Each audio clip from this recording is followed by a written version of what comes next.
Crusaders brought back were never displayed in churches or museums.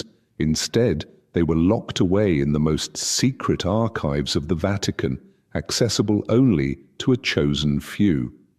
The first hints of this hidden campaign do not come from official historians, but from scattered records preserved in the documents of Western esoteric societies, especially certain secret branches of the Knights Templar, the most enigmatic order of the Crusades. According to internal records held by modern Templar research groups, as early as the 12th century, the Templars were engaged in far more than banking or guarding pilgrims, as the official histories would have us believe. They also conducted organized excavations beneath sacred sites in Jerusalem, most notably around the Temple Mount.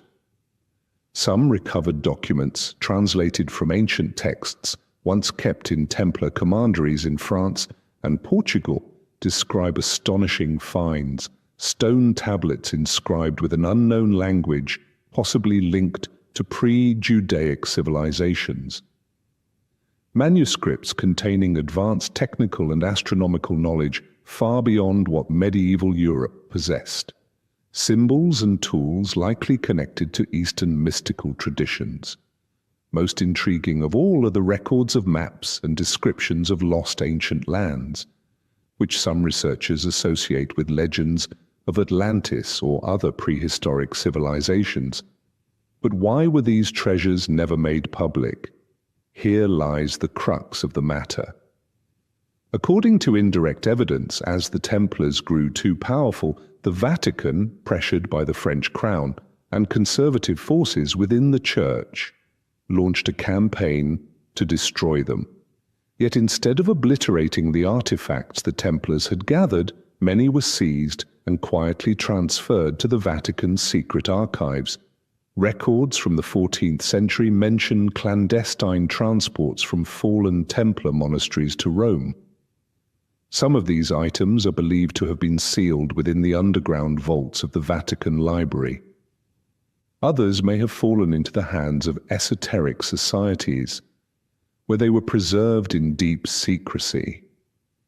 Curiously, from the 15th century onward, waves of new knowledge began to appear in Europe, from Hermetic philosophy to esoteric science and sacred geometry, the origins of which remain largely unexplained. Some scholars believe that the Templars or their allied networks quietly leaked portions of this knowledge obtained in the East and from ancient relics. But the core knowledge, the materials concerning prehistoric civilizations, architectural mastery, and metaphysical cosmology, is thought to have been locked away by the Vatican. These documents, if they exist and were made public, could fundamentally challenge the pillars of Western religious doctrine, which rests on a view of human history beginning with the biblical creation. One indirect piece of evidence is that for centuries, the Vatican has consistently refused requests to open its archives to independent scholars. Even faithful Catholic academics are granted access only to carefully curated sections. The deep archives, where materials from the Crusader campaigns may lie, remain strictly off-limits. So what did the Crusaders really bring back?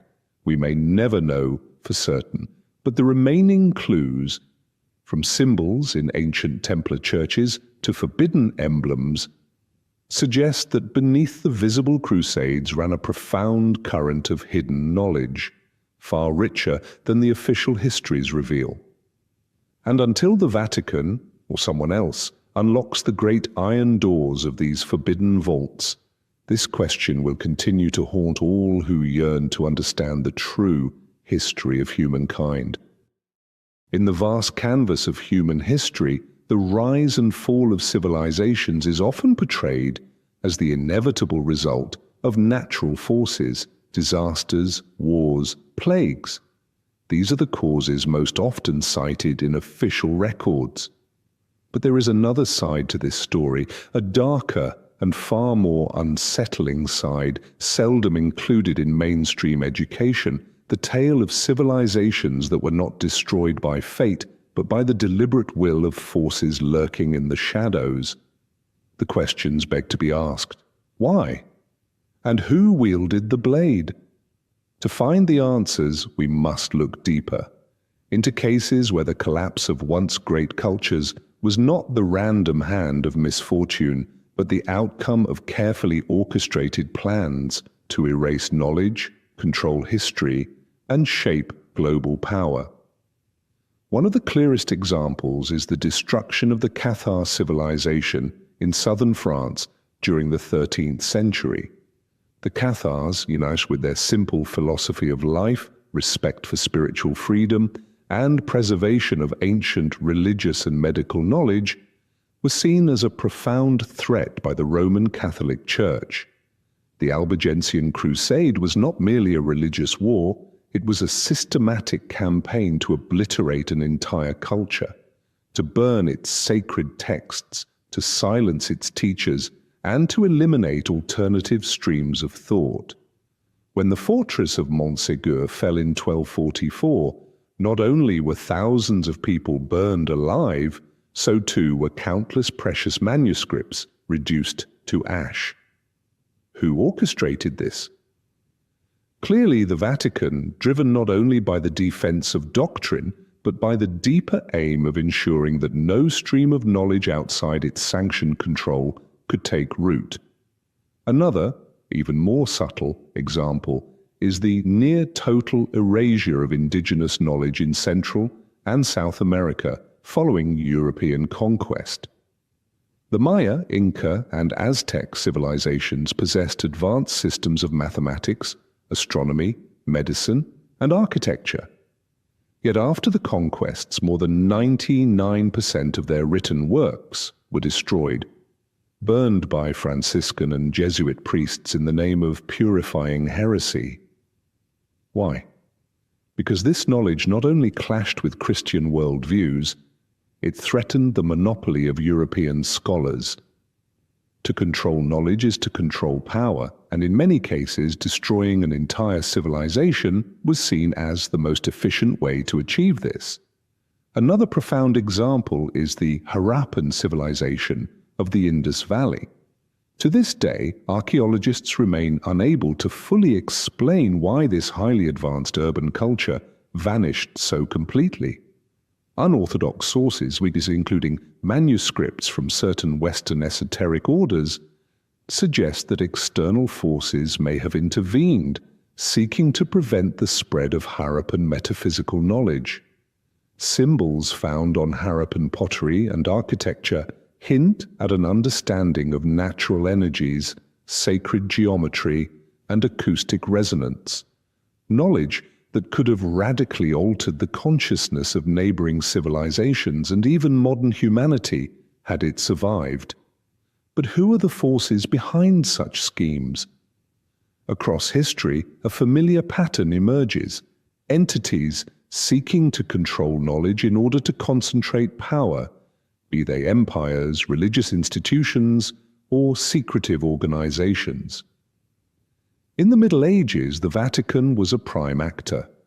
In more recent times, groups such as the Rosicrucians, the Freemasons, and international financial elites have been accused of manipulating information, sometimes suppressing archaeological discoveries that could challenge the official historical narrative. Part of this is to safeguard existing power structures. But a deeper reason may lie in an ancient fear that if humanity were to rediscover certain forgotten metaphysical truths, the balance of power between elites and the general populace could be irreversibly upended. Thus, civilizations destroyed by design are not merely the victims of war or imperial greed. They are casualties of a centuries-long war to control humanity's collective memory. And even today, the fragments that remain, hidden manuscripts, buried artifacts, distorted legends, still whisper stories not yet fully told. Stories of a history that perhaps we are still not permitted to fully know. There is a truth that many scholars privately acknowledge, yet few dare to discuss openly. Within humanity's vast body of knowledge there exist forbidden books. Not because they are baseless nor unscientific, but because they contain warnings too unsettling for the powers that be. When these warnings are peeled away, they reveal a chilling message: that history itself moves in inescapable cycles of rise and fall, light and shadow, wisdom and ignorance, repeating endlessly as though humanity is trapped within a hidden wheel few are conscious enough to perceive. And strikingly, in ancient forbidden texts, from Gnostic writings, Hermetic manuscripts, to the works of philosophers cast out from mainstream thought, these warnings were clearly written. A classic example appears in the Corpus Hermeticum, the collection of mystical writings from the Greco-Egyptian world. In the prophecy of Hermes we read, "There shall come a time when men will forget their divine origin. Only the outward appearances of knowledge shall be honored, while true wisdom is buried. Temples will be built without understanding of the divine. Science shall progress, yet lack wisdom, and the world will spiral toward destruction through its own arrogance." That warning echoes as though spoken for our own age.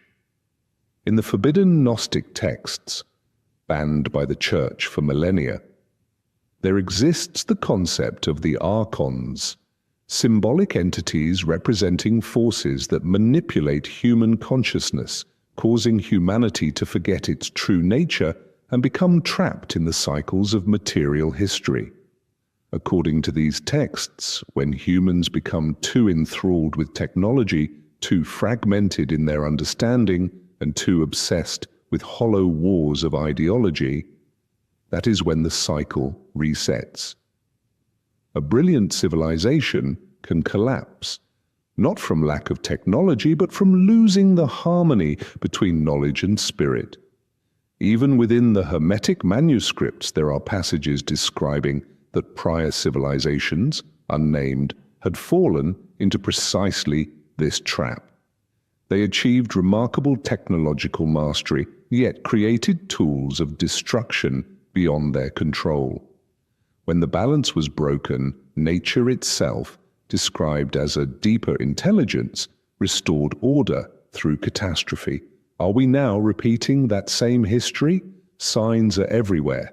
As artificial intelligence, bioweapons, and mind control technologies advance toward unprecedented heights, we also see a simultaneous erosion of human values, inner knowledge, and genuine human connection. Notably, certain forbidden texts of the Middle Ages warned that every period of extreme technological brilliance carries the risk of deep societal imbalance.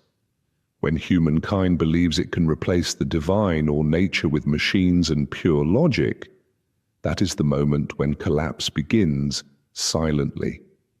Another profound example lies within ancient alchemical writings.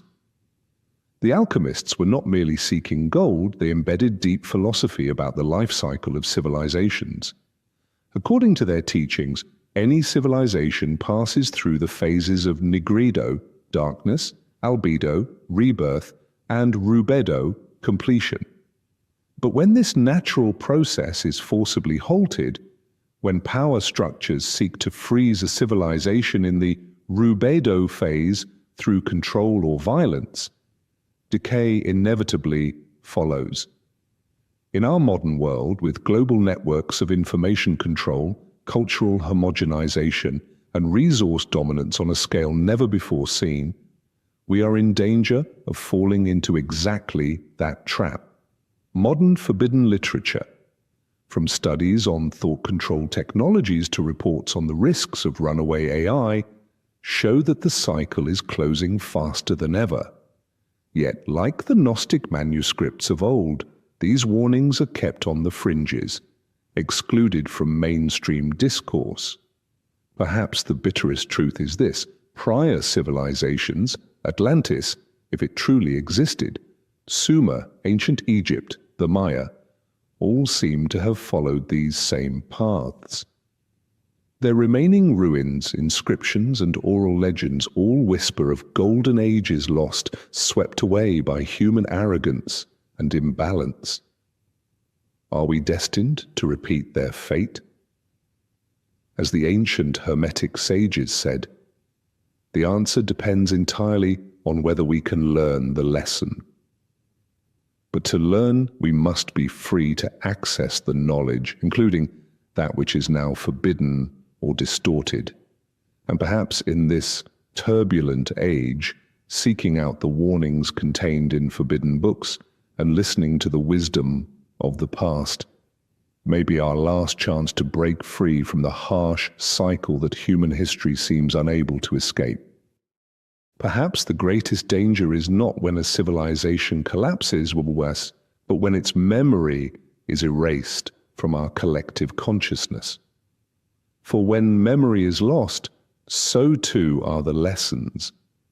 And when the lessons are gone, the cycle of history is given the chance to begin once more. The stories we have explored together of buried civilizations, forbidden books burned, hidden knowledge sealed away, and warnings deliberately obscured, these are not mere fragments of some distant past.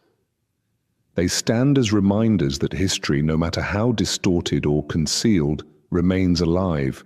It whispers through folk legends, through symbols etched into ancient stone walls, through manuscripts preserved in silent lineages. And above all, it lives in how we remember, how we retell, and how we act today. For each time someone asks, what lies beyond the official version of truth? That is a moment when a small part of history's hidden light is rekindled.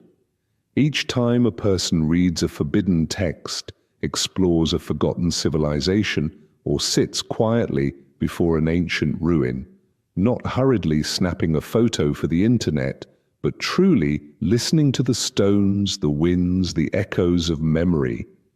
In that moment, the great wheel of ignorance slows, if only a little. But this is no easy task, for the forces that seek to control memory remain strong. They shape our education systems, dominate the media, and even influence the way we think about what history is meant to be. They would have us believe that stories outside the mainstream are mere conspiracies, that ancient knowledge is mere myth, and that nothing exists beyond the polished surface of the officially approved historical narrative. Yet you and I, having journeyed this far together, can sense a deeper truth.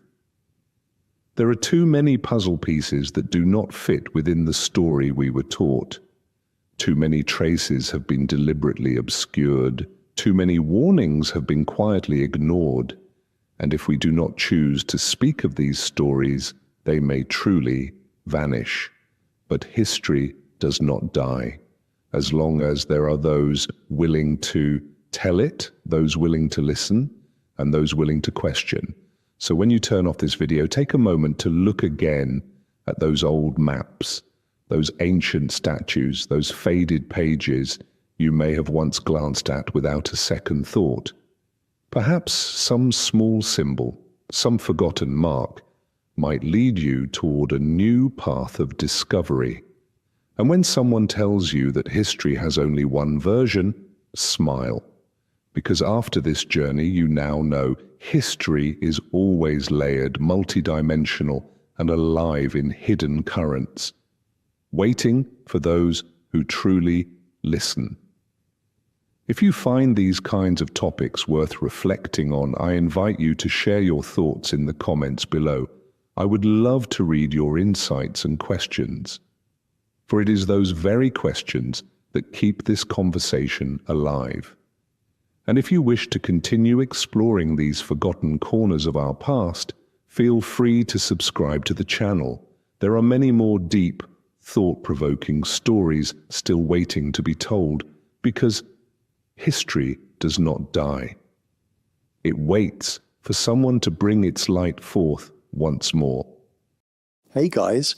Tonight we begin a journey into one of history's most elaborate deceptions. A con game so masterful so perfectly disguised that it fooled entire civilizations for over 1,000 years. Picture this. What if I told you that every fairy tale ending you've ever believed in, every romantic royal wedding you've swooned over, was actually part of the greatest scam in human history? What if those beautiful princess gowns were really chains, and those golden crowns were actually price tags? Tonight, we're pulling back the velvet curtain on medieval royal marriages, and I promise you, what you're about to discover will change how you see every Disney movie forever. Now, before we dive into this royal rabbit hole together, I'd love it if you could hit that like button, but only if tonight's story truly captivates you. And hey, if you're someone who loves uncovering the hidden truths behind history's most beautiful lies, that subscribe button is calling your name. I'm genuinely curious. Are you listening to this tucked in bed? Maybe with a cup of tea? Or perhaps you're taking a late night walk under the stars? Drop a comment and let me know where this story finds you tonight. Your stories always make my day. Now, dim those lights, get comfortable, and let's step back in time together and... You know, we live in an age where we complain about dating apps. We swipe left, we swipe right, we ghost people after 3 dates. We think modern romance is complicated, don't we? But imagine if your parents could legally sell you to a complete stranger when you were still learning to walk. Imagine if your first kiss was scheduled by a diplomatic committee, and your wedding night was a public spectacle witnessed by dozens of strangers. Welcome to medieval royal marriage, where love was a luxury no one could afford, and every I do was really saying I surrender. Here's what they don't teach you in history class. Medieval royal marriages weren't romantic unions. They were business mergers. They weren't about finding your soulmate. They were about expanding your empire. And the bride? She wasn't a princess finding her prince. She was inventory being transferred from one warehouse to another. Let me paint you a picture that'll make your skin crawl. In 1160, a little girl named Margaret was born in Scotland. She was beautiful, they said. Sweet-natured. She probably loved playing with dolls, maybe chasing butterflies in the castle gardens. Normal kid stuff, right? But by the time Margaret turned 3 years old, she was already engaged to be married. Not to another child, mind you. To Henry, the young King of England, who was already a grown man planning military campaigns. 3 years old, and her entire future was sold and sealed with a handshake between 2 men who probably couldn't even pronounce her full name correctly. This wasn't unusual. This was Tuesday. See, here's the thing about medieval royal families. They didn't see their children as children. They saw them as assets. Living, breathing chess pieces in a game of political monopoly that spanned continents. Every royal baby born came with an invisible price tag hanging around their neck. And that price was calculated not in gold, but in strategic value. Think about it. If you're a medieval king, your daughter isn't your little princess who needs bedtime stories and scraped knee kisses. She's your most valuable trading card. She's a potential peace treaty with legs. She's your ticket to claim in someone else's kingdom, or your insurance policy against being invaded yourself. The cold, hard truth. Love was the enemy. Genuine affection between royal spouses was actually dangerous because it meant the couple might start making decisions based on their hearts instead of their kingdom's needs. And that, my friends, was a luxury medieval politics simply couldn't afford. I want you to imagine something for a moment. Imagine you're 8 years old, playing in your backyard, and suddenly your parents call you inside. Sweetie, they say, we've got wonderful news. You're getting married next month to someone you've never met, in a country you can't pronounce, where they speak a language you don't understand. Isn't that exciting? That was reality for royal children. Except there was no next month. These engagements often happened in infancy, with the actual ceremonies taking place years later, sometimes decades. These kids grew up knowing their entire adult life had already been scripted by strangers, and they had no say in editing the plot. But here's where it gets really twisted. Medieval royal marriages weren't just arranged. They were performed with all the pageantry of a genuine love story. The white dress, the beautiful ceremony, the celebration afterwards. Everyone played along with the romantic fantasy because, well, it made the bitter pill of political manipulation so much easier to swallow. It was theatre. Pure, elaborate theatre designed to make a property transaction look like a fairy tale. And the most heartbreaking part?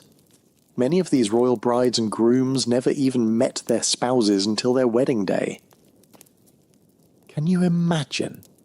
Your first conversation with the person you're legally bound to spend your entire life with happens at the altar, probably in front of hundreds of strangers, while wearing the most uncomfortable outfit you've ever put on. Some couples were luckier. They might exchange a few letters beforehand, maybe a portrait. But even those portraits were basically medieval Photoshop. Court artists were hired to make everyone look like a Renaissance Instagram filter had blessed them from birth. One particularly brutal example, in 1396, 6-year-old Isabella of Valois was married to 29-year-old King Richard II of England. The age gap alone should make your stomach turn. But here's the kicker. This marriage was specifically designed to end a war between England and France. Little Isabella wasn't walking down the aisle to meet her Prince Charming. She was walking down the aisle to seal a ceasefire agreement. She was a living, breathing peace treaty in a pretty dress. Now, you might be thinking, okay, but surely some of these marriages worked out. Surely some couples found love eventually. And you know what? Some did. But here's the thing. When love did bloom in royal marriages, it was purely accidental. It was a happy side effect, not the goal. And when it did happen, it often caused more problems than it solved. Because personal happiness and political necessity rarely aligned perfectly. The system was designed to fail the individuals within it, while serving the greater political machine. And it worked flawlessly for centuries. But I know what you're wondering right now. If medieval royal marriages were such obvious scams, such blatant examples of treating people like property, why did everyone just go along with it? Why didn't anyone stand up and say, this is wrong? Why didn't the children themselves rebel against a system that was stealing their most basic human right, the right to choose who to love?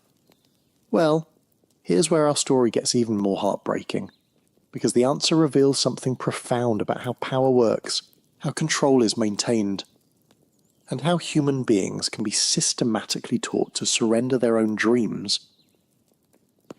The truth is, these royal children didn't just accept their fate passively.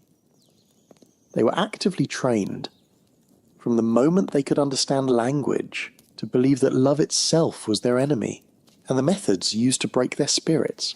They were more sophisticated and more cruel than anything you could imagine. The answer to those questions is more chilling than you might expect. Because medieval royal families didn't just accidentally stumble into a system that crushed their children's dreams, they perfected it. They turned the destruction of love into an art form, a science, a carefully orchestrated process that began before these children could even speak. Picture this. You're 3 years old, and instead of bedtime stories about brave knights rescuing princesses, you're told tales about princesses who saved kingdoms by marrying wisely.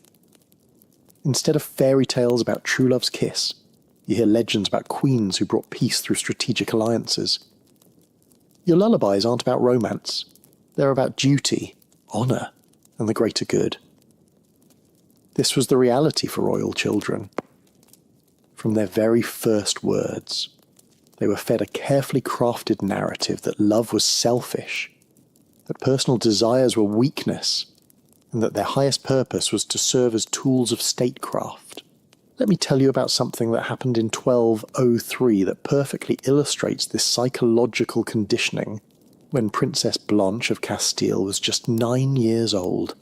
She was given a wedding doll, a miniature bride figure dressed in the colours of France. But this wasn't a toy. It was a training device.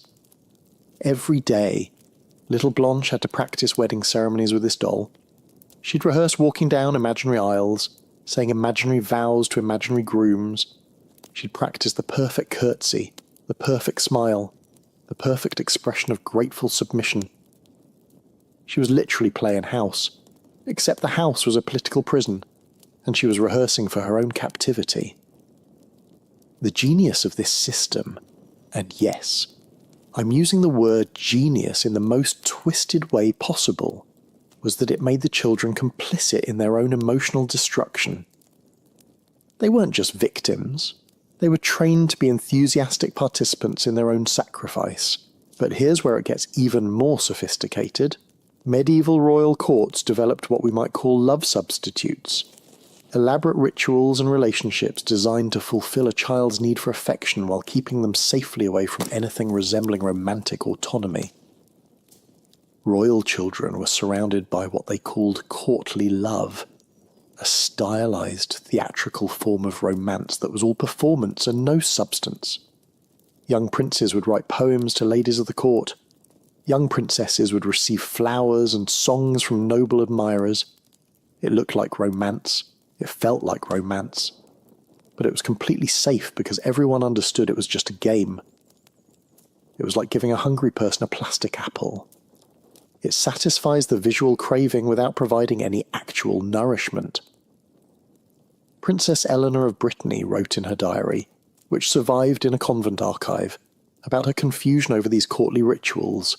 "Today Sir Geoffrey brought me roses and spoke of my beauty," and she wrote, "but mother explained that this is not love, merely practice for the real duties that await me." I wonder why we must practice something we are never meant to truly experience. She was 12 when she wrote that. 12 years old, and already grappling with the cognitive dissonance of a system that taught her to perform love while forbidding her to feel it. But you know what's absolutely heartbreaking? Some royal children became so skilled at these emotional performances that they lost track of their own authentic feelings. They became method actors in the tragedy of their own lives, so good at pretending to be content that they sometimes convinced themselves it was real. Take Prince John of England. Yes, the same John who would later become King John of Robin Hood fame. As a child, he was considered a model royal son because he enthusiastically embraced his arranged engagements. He wrote beautiful letters to his intended brides, expressed excitement about his future marriages, and publicly praised the wisdom of his parents' choices. But private letters discovered centuries later in monastery archives tell a different story. John suffered from what we'd now recognise as severe anxiety and depression. He had nightmares about his wedding day, panic attacks during marriage negotiations, and wrote desperate, coded messages to his tutors begging for escape from this golden cage. The boy who appeared to be the perfect, grateful royal son was actually screaming for help in a language no one bothered to learn. And here's what really gets me. The adults around these children genuinely believed they were being kind. They thought they were protecting their sons and daughters from the chaos of emotional choice. Medieval philosophy taught that strong emotions were literally dangerous to one's health and soul. Love, they believed, made people irrational, unpredictable, and therefore unfit to rule. King Louis VII of France wrote in a letter to his brother, "I save my children from the burden of passion, as I would save them from plague or poison. Better they should live in peace without love than die in chaos with it." He wasn't being cruel. He was being what he thought was protective. But what he didn't understand was that by removing love, he wasn't creating peace. He was creating a different kind of chaos. The chaos of living a life that never felt fully real. Now, you might be wondering, didn't any of these children fight back? Didn't anyone refuse to go along with the program? And here's where our story takes a fascinating turn. Because some did rebel. But their rebellions revealed just how deeply the system had infiltrated their psyches. When royal children did resist their arranged marriages, they rarely argued for the right to choose their own partners. Instead, they asked for better arranged marriages, or they begged to enter religious life where marriage could be avoided altogether. They'd been so thoroughly convinced that love was impossible for people like them that they couldn't even imagine it as an option worth fighting for. Princess Constance of Antioch provides a perfect example. In 1130, at age 15, she staged what historians call the most dramatic royal rebellion of the 12th century. She barricaded herself in her chambers, refused to eat, and declared she would never submit to matrimonial slavery. Sounds like a love rebellion, right? But when negotiators finally got her to explain her demands, she wasn't asking for the right to marry for love. She was asking for the right to choose which strategic marriage would best serve her kingdom's interests. She'd been so thoroughly trained to think politically that even her rebellion was framed in terms of statecraft. She literally couldn't conceive of marriage as anything other than a political transaction. The system had succeeded in making her forget that any other kind of union was even possible. But here's what the royal families didn't count on. Human nature is remarkably stubborn. Love, it turns out, is like water. If you try to block it completely, it finds the most unexpected ways to seep through the cracks. And when it does break through in a medieval royal court, the results could be absolutely explosive. Some princes and princesses did fall in love deeply, desperately, dangerously in love. And when that happened, they faced a choice that would define not just their own lives, but the entire course of European history: surrender to the system that had shaped them since birth, or risk everything for the radical act of choosing their own hearts. As we're about to discover, when royal love became rebellion, it didn't just change individual lives. It toppled kingdoms, started wars, and rewrote the very rules of power itself. Because it turns out that love, when it's been suppressed long enough, doesn't just whisper when it finally breaks free, and it roars. And medieval Europe was about to learn just how loud that roar could be.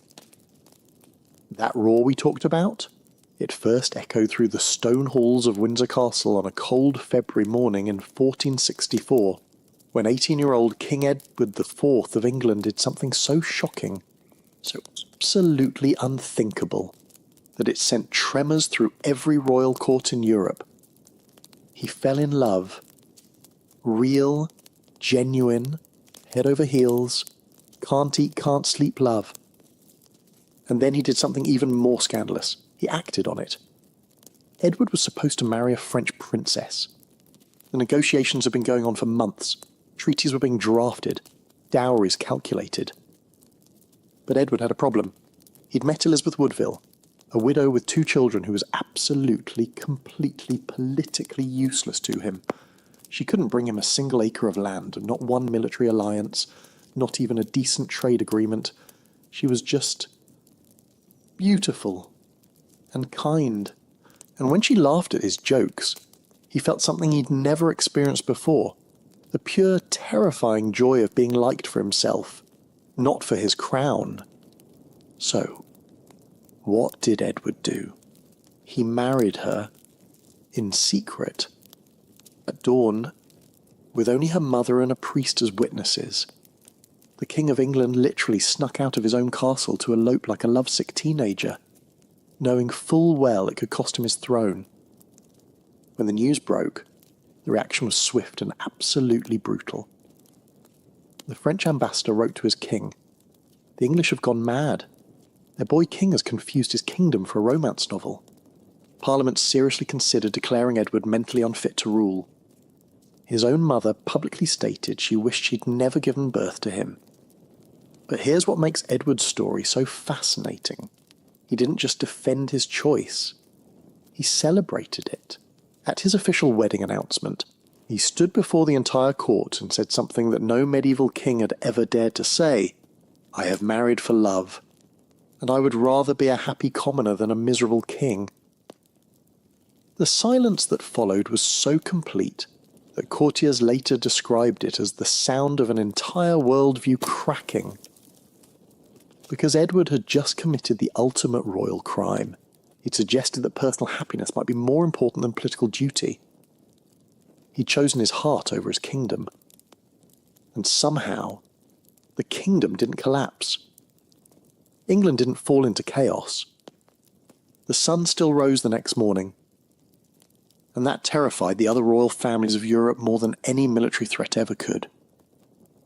But Edward's love rebellion was just the beginning. Once that crack appeared in the system, other royal hearts began to follow the light seeping through.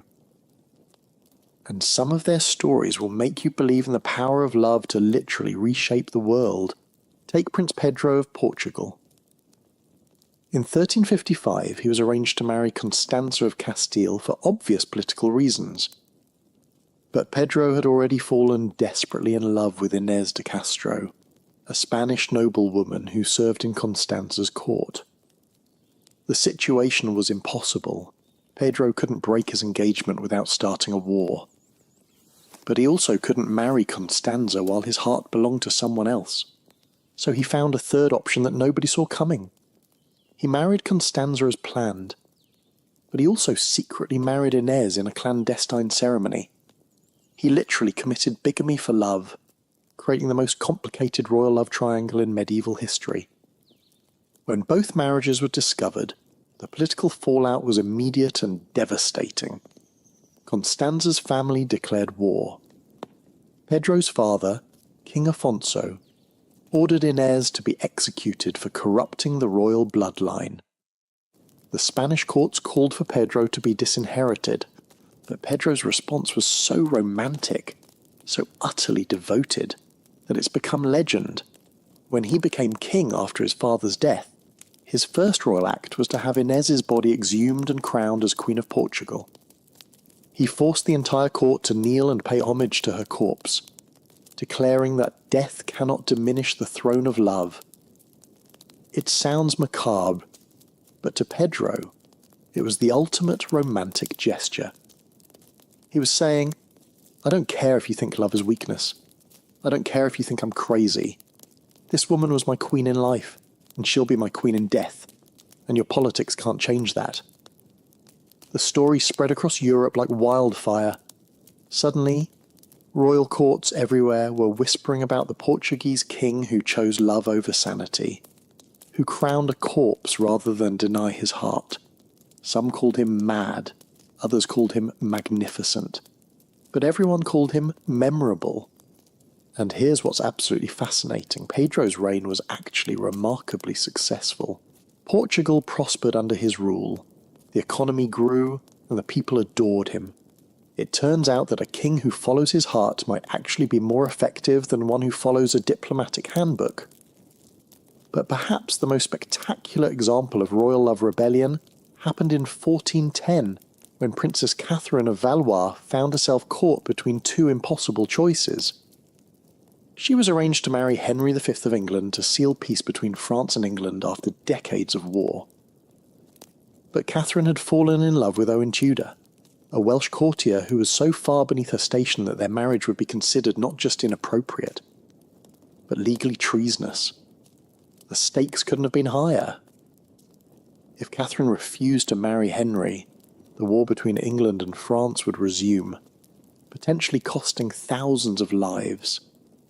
If she married Henry while loving Owen, she'd be condemning herself to a lifetime of emotional torture. So Catherine did something brilliant. She married Henry V as planned, fulfilled her political duty, gave England an heir, and then, after Henry died, she secretly married Owen Tudor and lived the rest of her life for love. Her strategy was essentially, fine, I'll be your political pawn for a few years, but then I'm taking my life back. And it worked.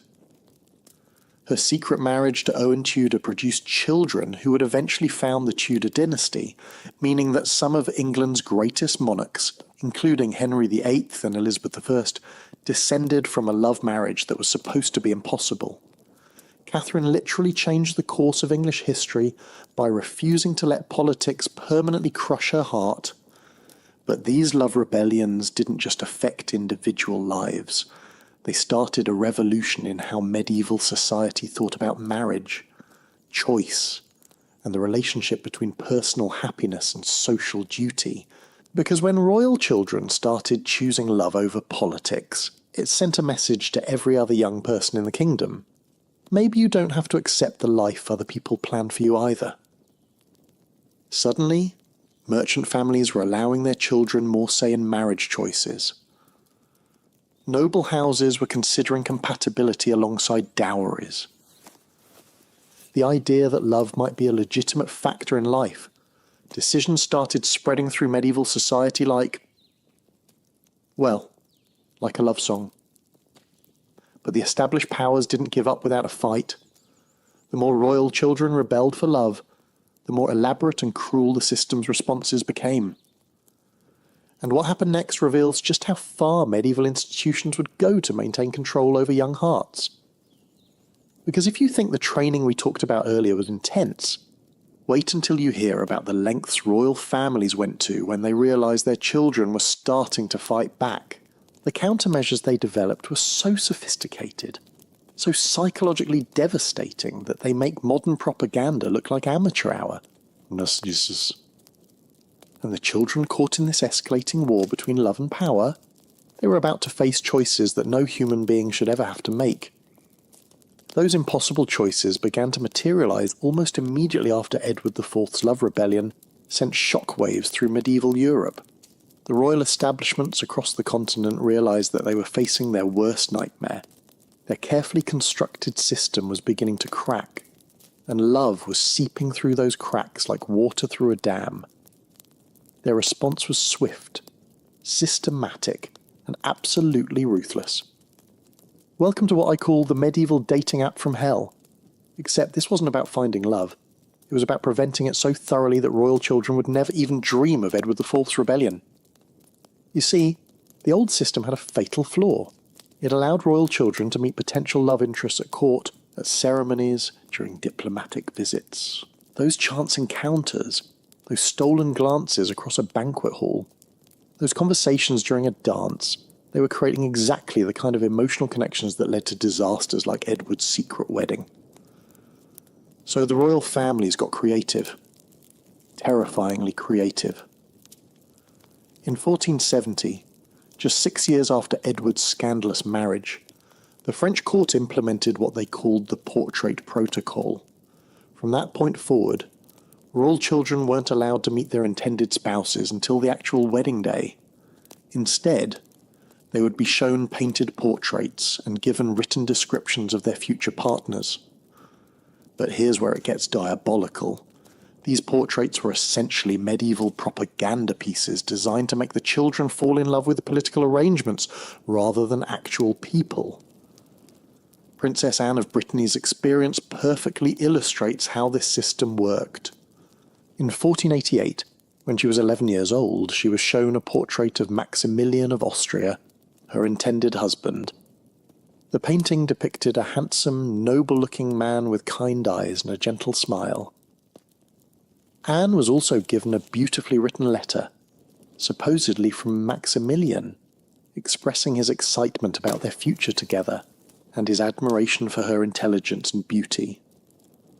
Anne spent 3 years writing letters to this portrait, essentially falling in love with a fantasy. She developed elaborate daydreams about their life together, planned their conversations, even practiced what she would say when they finally met. The reality, when Anne finally met Maximilian on her wedding day, she discovered that the portrait had been painted 20 years earlier when he was young and attractive. The real Maximilian was now middle-aged, overweight, and suffering from what medieval physicians called melancholia, basically severe depression. The romantic letters. They'd been written by professional scribes who specialised in creating fake romantic correspondence. Anne had been catfished by the entire medieval political system. But the portrait scam was just the beginning.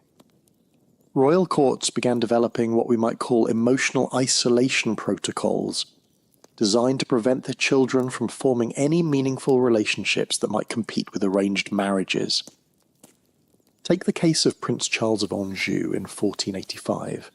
When Charles turned 14, the age when medieval boys typically began forming friendships and romantic interests, his father implemented something called the rotation system. Charles was never allowed to spend more than 2 weeks in the same location. He'd stay at one castle for a fortnight, then be moved to another, then another, then another. The official reason? To broaden the young prince's education and understanding of his future territories. The real reason? To prevent him from forming any lasting emotional bonds with anyone. Every time Charles started to connect with someone, a fellow page, a young lady of the court, even a mentor figure, he'd be whisked away before the relationship could deepen. Charles's private tutor wrote in a letter that survived in monastery archives, "The young prince has become like a ghost in his own life, present but never truly settled anywhere. He speaks to no one with real intimacy, trusts no one with his thoughts, and seems to believe that all human connections are temporary by nature." They had successfully trained a prince to be emotionally numb. Mission accomplished. But perhaps the most sophisticated manipulation involved what courts called compatibility theatre. This was the practice of staging elaborate romantic scenarios to make arranged marriages feel like love stories. Here's how it worked. Let's say Princess Isabella was arranged to marry Prince Ferdinand.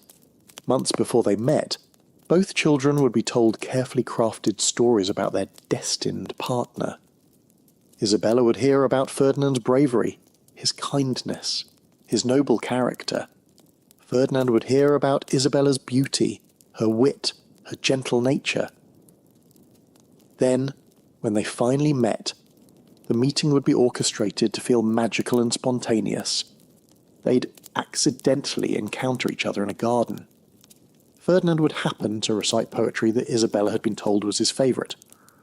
Isabella would coincidentally be wearing a colour that Ferdinand had supposedly mentioned loving. Every conversation was scripted. Every spontaneous moment was planned. Every shared interest was artificially manufactured. The children weren't falling in love with each other. They were falling in love with an elaborate theatrical production. The genius of this system was that it gave royal children the feeling of choosing their own partners, while keeping them completely within the bounds of political necessity. They felt like they were experiencing real romance, while actually being manipulated more thoroughly than ever before. Princess Joanna of Castile fell victim to perhaps the most elaborate version of this scam in 1496. She was told that her arranged marriage to Philip of Burgundy had been postponed indefinitely due to political complications. Meanwhile, she began receiving anonymous love letters from a mysterious admirer who seemed to understand her perfectly, who shared her interests in music and poetry, who made her feel seen and valued for who she truly was. Joanna fell deeply in love with her anonymous correspondent. She spent months writing passionate responses, sharing her deepest thoughts and dreams. She felt like she was experiencing the kind of pure spiritual connection that transcended political arrangements. Then, on her wedding day, she discovered that Philip of Burgundy had been her mysterious correspondent all along. The entire romance had been a setup designed to make her political marriage feel like a love story. Joanna's reaction reveals just how psychologically devastating these manipulations could be.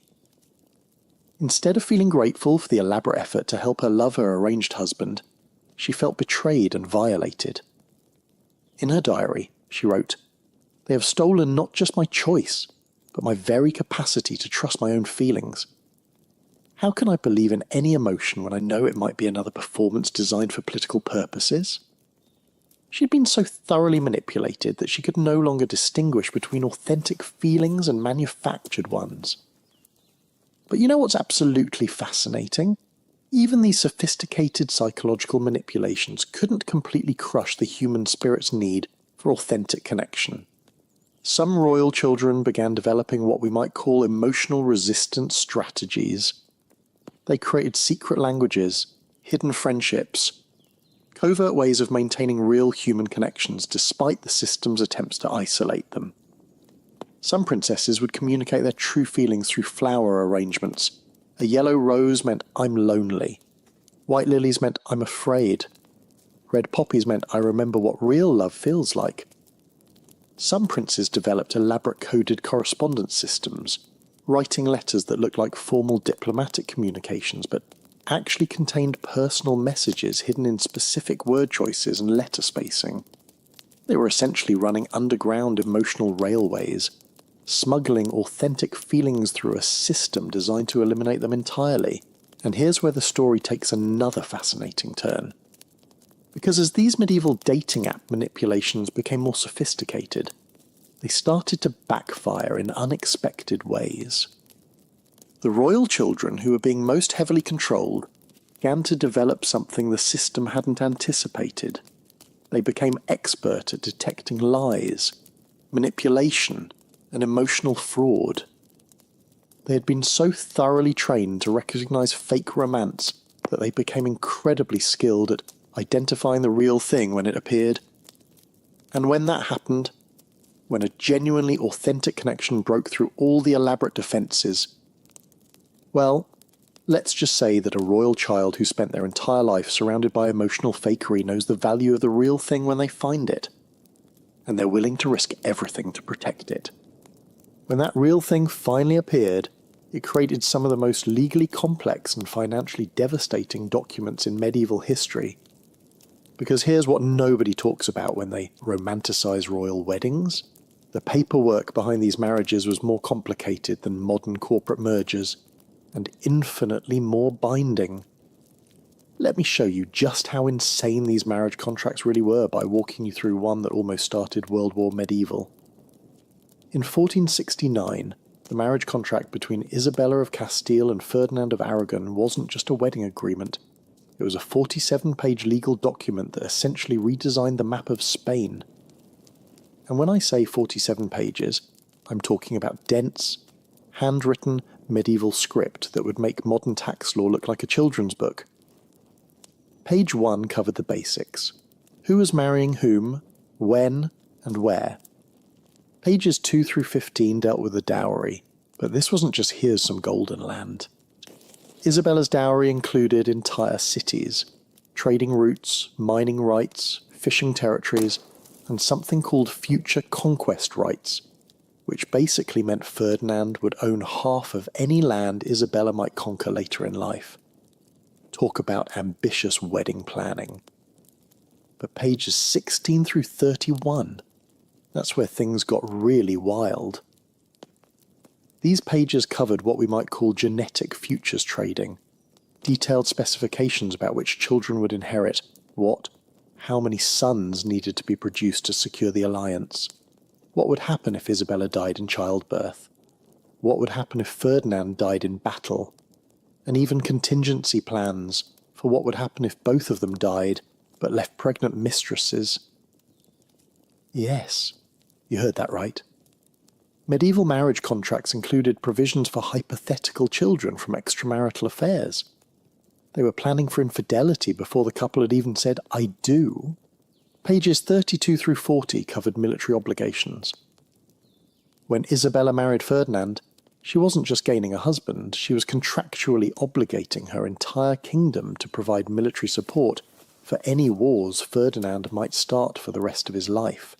Ferdinand, in turn, was legally bound to defend Isabella's territories, even if it meant bankrupting his own kingdom.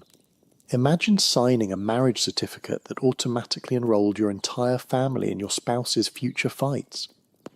Honey, I love you so much I'm willing to commit my father's army to whatever conflicts you might stumble into over the next 40 years. And the final 15 pages? Those dealt with what medieval lawyers called dissolution impossibilities, essentially an encyclopedia of reasons why this marriage could never ever be undone, no matter what happened.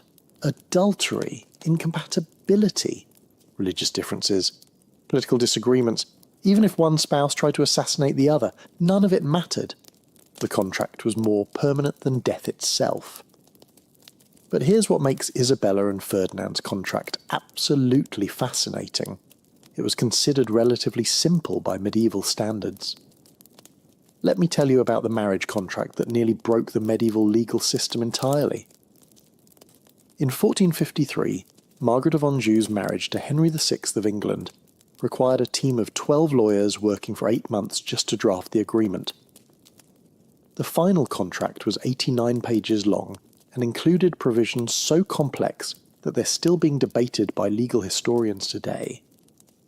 Margaret's dowry wasn't just property, it included what the contract called theoretical territories, meaning land that didn't exist yet but might be conquered in the future. Henry VI was essentially agreeing to marry Margaret in exchange for the possibility that maybe someday her family might win some wars and give him the hypothetical spoils. It was like getting married for Bitcoin when Bitcoin was still just a sketch on someone's napkin. But the truly insane part was the emotional performance clauses. Margaret's contract legally required her to appear happy in public, to speak positively about Henry in all correspondence, and to demonstrate marital affection in accordance with royal dignity at all public functions. They literally wrote mandatory happiness into the marriage contract. Margaret could be miserable in private, but her public joy was a legal obligation with specific financial penalties for non-compliance. The contract specified that if Margaret appeared melancholy, sullen, or insufficiently enthusiastic at public events more than 3 times per year, Henry's family could demand financial compensation from her dowry. They essentially put a price tag on fake smiles. Imagine having your emotional performance monitored by lawyers and accountants. Sorry, Your Majesty, but you've exceeded your annual sadness quota. That'll be 500 gold pieces and a written apology to the kingdom. Now, you might be thinking these contracts were just extreme examples from particularly dysfunctional royal families. But the truth is, every single royal marriage in medieval Europe involved similarly complex negotiations. The difference was just how openly they acknowledged the business nature of the transaction. Some families tried to maintain romantic pretenses by burying the brutal, contractual details in flowery language. Princess Anne of Bohemia's 1382 marriage contract to Richard II of England described her dowry as tokens of familial affection and hopes for future happiness. But when you read the fine print, those tokens included 15 castles, 6 entire towns, exclusive mining rights to 3 silver deposits, and legal ownership of any children she might have with anyone other than Richard. They were essentially saying, here's a romantic gift of massive territorial control and reproductive ownership rights. Isn't love beautiful? Other families went the opposite direction and treated marriage contracts like military treaties. The 1385 marriage agreement between John of Gaunt and Constance of Castile read more like a war plan than a wedding announcement. The couple's emotional relationship was mentioned exactly once, in a single sentence that basically said, the parties agree to maintain cordial personal relations sufficient to produce male heirs. Everything else was about troop movements, taxation rights, and strategic positioning for future conflicts. John wasn't marrying Constance. He was entering into a military alliance that happened to include periodic reproductive obligations. But here's what's absolutely mind-bending about these contracts. They often included clauses that would seem insane even by modern business standards. Some marriage agreements had provisions for performance reviews where the couple's relationship would be evaluated annually by a panel of advisors to ensure they were fulfilling their contractual obligations. Others included upgrade clauses where one spouse could renegotiate the terms of the marriage if their family's political position improved significantly. Imagine having to get your in-laws' permission before getting a promotion because it might affect your marriage contract. And my personal favourite, some contracts included compatibility guarantees, where families could demand partial refunds of dowries if the married couple turned out to be temperamentally unsuited for productive collaboration. They literally had return policies on marriages. Sorry, these personalities don't mesh well. Can we get store credit toward a different spouse? The complexity of these contracts created an entire industry of medieval marriage lawyers who specialised in nothing but royal wedding negotiations. Some of these lawyers spent decades working on single contracts, becoming experts in the most minute details of territorial law, inheritance customs, and diplomatic protocol. There's a surviving letter from one such lawyer, Master Guillaume de Nogent, where he complains to a colleague, "I have spent 3 years negotiating the precise definition of marital affection for the Burgundy alliance.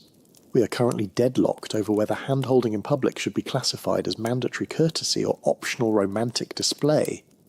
3 years, arguing about hand-holding clauses for one wedding.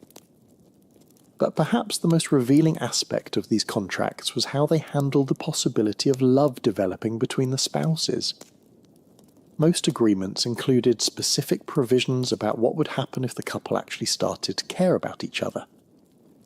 Some contracts prohibited emotional attachment entirely, treating love as a breach of contract that could void the entire arrangement. Others allowed for controlled affection, but specified that romantic feelings could never supersede political obligations. And a few particularly paranoid families included love detection protocols, where the couple would be monitored for signs of genuine attachment that might interfere with their strategic decision-making. They were so afraid of love that they hired people to watch for it and eliminate it if it appeared. Medieval marriage contracts didn't just ignore love, they actively worked to prevent it. But here's what all these elaborate legal machinations couldn't account for: human creativity in the face of impossible restrictions. Because when you make love illegal, people don't stop loving, they just get more creative about how they express it. And the creative solutions some royal couples developed to maintain authentic connection within these contractual prisons, they were so ingenious, so romantic, and so dangerous that they threatened to bring down the entire system from the inside. Now, I need to tell you about one of the most bizarre and frankly disturbing practices in medieval royal marriage history. Something so strange that when I first read about it in historical archives, I thought it had to be a joke. But it wasn't. This was completely real, completely legal, and completely insane. Welcome to the world of proxy weddings, where royal marriages were so political that the bride and groom didn't even need to be in the same country, or sometimes even the same continent, to get married. Picture this. You're a medieval princess, maybe 14 years old, standing in a beautiful cathedral wearing your finest gown. There's music, flowers, hundreds of witnesses, all the pageantry of a royal wedding. You walk down the aisle, you say your vows, you even exchange rings with your new husband, except your husband isn't there. Instead, you're marrying his representative, usually some random duke or ambassador who's literally standing in for the actual groom. You're promising to love, honour, and obey a man you've never met, represented by a stranger who might not even know your husband's first name. This wasn't a rare occurrence. This was standard operating procedure for medieval royal marriages. In fact, proxy weddings were so common that the Catholic Church had to develop specific rules about how to make them legally binding. Let me tell you about the most absolutely ridiculous proxy wedding in medieval history. In 1396, 6-year-old Princess Isabella of Valois was married to 29-year-old King Richard II of England. But here's the kicker. Richard was busy fighting a war in Ireland and couldn't make it to the ceremony. So who stood in for the King of England at his own wedding? The Earl of Nottingham, a man who had never met Richard personally and had been chosen for the job literally because he was the right height to make the ceremony look visually appropriate. Isabella, who was 6 years old, stood next to this complete stranger and promised to be a faithful wife to a man she wouldn't meet for another 3 years. The Earl of Nottingham, wearing Richard's colours, slipped a ring onto this child's finger and kissed her cheek to seal the deal. And here's the most insane part. This marriage was considered completely legal and binding. Isabella was officially the Queen of England based on a ceremony where the groom was represented by someone who was essentially a well-dressed stranger hired for the day. It was like getting married through a temp agency. But proxy weddings could get even weirder. Some ceremonies involved what medieval law called symbolic consummation, a ritual designed to make the marriage legally complete even though the actual husband was hundreds of miles away. In 1420, Princess Catherine of Valois was married by proxy to King Henry V of England. During the ceremony, Catherine was required to lie on a bed while the proxy groom, the Duke of Bedford, placed his leg on top of the covers next to her. This bizarre ritual was supposed to symbolically represent the marriage being consummated, making it legally unbreakable under church law. Imagine explaining that to your therapist. Well, I married a king I'd never met, represented by his brother, who put his leg on my bed while 3 bishops watched and took notes. The whole thing was so surreal that Catherine later wrote in her diary, "Today I became wife to a stranger through the leg of another stranger while surrounded by men in robes who assured me this made perfect sense according to God's law." But here's where proxy weddings reveal something truly dark about medieval royal marriages. They made it crystal clear that the bride's consent was completely irrelevant. These ceremonies could happen without any input from the people actually getting married. Princess Joan of Navarre discovered this in the most traumatic way possible in 1419. She woke up one morning to discover that she'd been married by proxy the night before without her knowledge. Her father had arranged the ceremony, chosen a proxy, and completed the entire wedding while Joan slept in the next room. When she was informed that she was now officially married to Duke John of Brittany, Joan asked the logical question, "Can I meet my husband before I have to start living with him?" The answer was no. Joan was told that meeting her husband before joining him in Brittany would be inappropriate, since she was now a married woman and needed to maintain proper dignity. So Joan was shipped off to Brittany to begin married life with a man whose face she had never seen, whose voice she had never heard, whose personality was a complete mystery to her. Her first conversation with her husband happened when she arrived at his castle and introduced herself as his wife. "Hello, I'm Joan, your wife. Apparently we got married last week." Surprise! But perhaps the most elaborate proxy wedding scam involved Princess Margaret of Scotland in 1469. Margaret was arranged to marry Charles the Bold of Burgundy, but Charles was notorious for being, well, completely insane. His own family was embarrassed by his erratic behaviour, and several previous marriage negotiations had fallen through when potential brides' families discovered just how unstable